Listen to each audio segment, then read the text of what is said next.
Have you ever thought about installing your own automatic drip irrigation system in your garden? Well, I have. Drip irrigation systems save you time, money, and water. Best of all, it gives your plants the right amount of water at the right time. Today, I'm installing a drip irrigation system throughout my whole main garden, and I brought in an expert to show me how.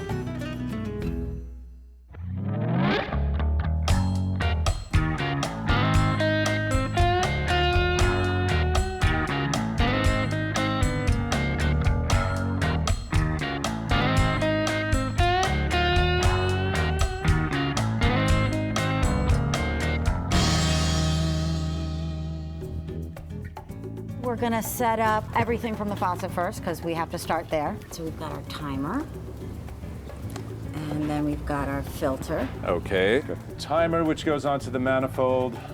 First, we attach the filter by hand tightening it onto the timer. Okay, next we're gonna thread on the regulator. And we've got this The Easy Lock fitting. Now we thread the whole manifold onto the four-way splitter. We are ready to attach our mainline tubing. Let's get the tubing out. There you are. So on our end, we want to make sure that there's just a perfectly flush cut. That's right. And it looks like it's a little off here, so then we'll take a nice square cut with the pruners. Now we're ready to attach it to the Easy Lock fitting. All right, we're going to do the left side, so that's this one. The best way to do it is to line this tubing up. Okay, you've got the tubing. We just wiggle it on through this little nipple that sticks out, and then we turn the Easy Lock fitting. It's locked on. Yay! All right, so we're gonna just start rolling it out now? Now we can roll out the tubing right along the base of the raised bed.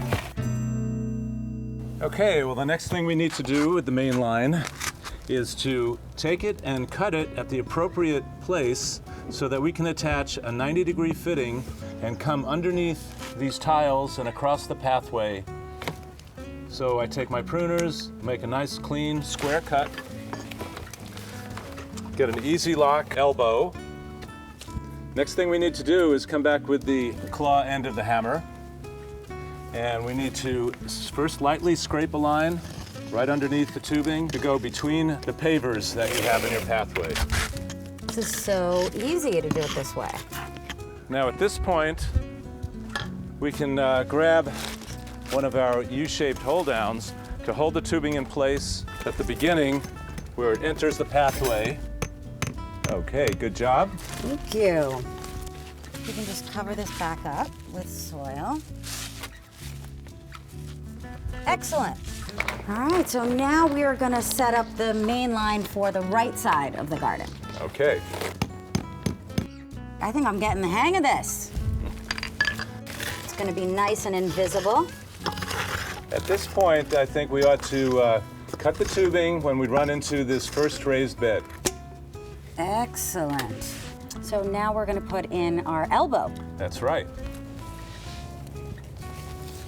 We're gonna attach this here because we want to basically elbow it around, and if we kinked it, then it's Right. not going to run. So you really do have to put the elbows in. Yeah, you have to be somewhat careful at this step. So we're going to put one more elbow in. We're going to put one more here at the corner of the bed and then go all the way down along the rest of the garden, the 5 more beds. Let's keep going. All right, I'm ready to finish this job up. So now we just have to cut the end of the line and just put an end cap on it, right? That's right. Excellent.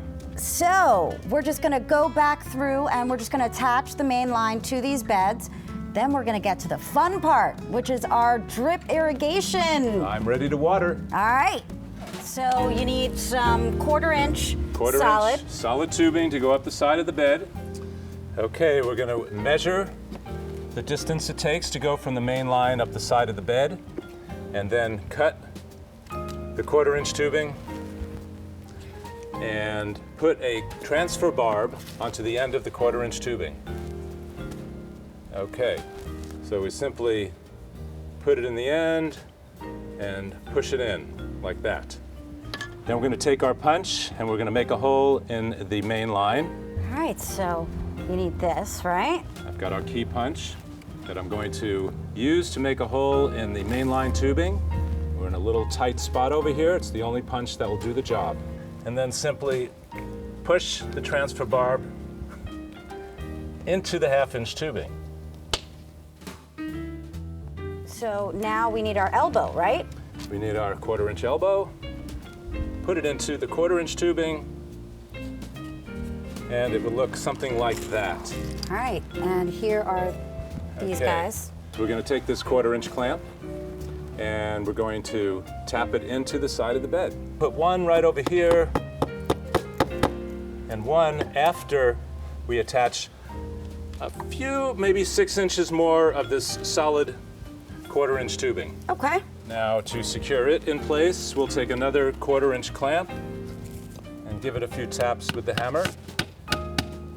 And we're good right there. Woo!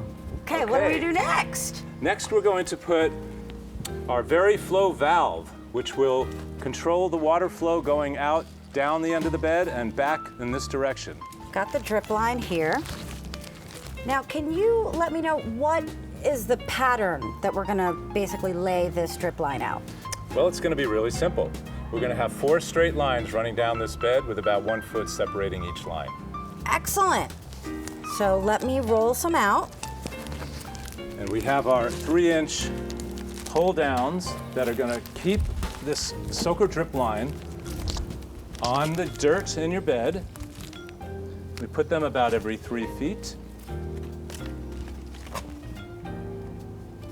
And then you're going to make a half circle turn and go back toward the other end of the bed. We need to cut right here.